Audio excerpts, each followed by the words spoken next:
শ্রীমদ্ভগবদ্গীতা একটি অত্যন্ত রহস্যময় এবং মহত্ত্বপূর্ণ সার্বভৌম গ্রন্থ, আধ্যাত্মিক শক্তির আকারস্বরূপ।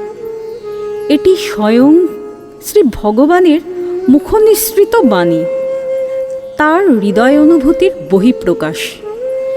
গীতারূপ এই দিব্য রসামৃতের সমুদ্রে যিনি ডুব দেন, তিনি কখনোই খালি হাতে ফিরে আসেন না। জগৎস্রষ্টা ব্রহ্মা গীতা পাঠের সুফল সম্পর্কে বলেছেন, গীতার প্রথম অধ্যায় ভক্তিপূর্ণ চিত্তে অধ্যয়ন করলে মানব মন পবিত্র হয়। দ্বিতীয় অধ্যায় অধ্যয়ন করলে মানুষের বুদ্ধি নির্মল হয়। তৃতীয় অধ্যায় অধ্যয়ন করলে পাপ বিনষ্ট হয়।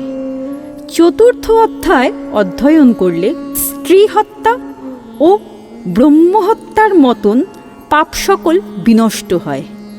পঞ্চম অধ্যায় অধ্যয়ন করলে মানুষ চৌর্যবৃত্তির পাপ থেকে মুক্ত হয়ে শুদ্ধ হয়। ষষ্ঠ অধ্যায় অধ্যয়ন করলে মানুষের জীবনে সৌভাগ্যের উদয় হয়। সপ্তম অধ্যায় অধ্যয়ন করলে হৃদয় মন পরিষ্কার হয়।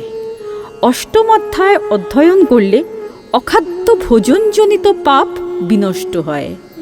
নবম অধ্যায় অধ্যয়ন করলে ভূমিদানের সমান পুণ্য লাভ হয়। দশম অধ্যায় অধ্যয়ন করলে হৃদয়ে জ্ঞানের সঞ্চার হয়।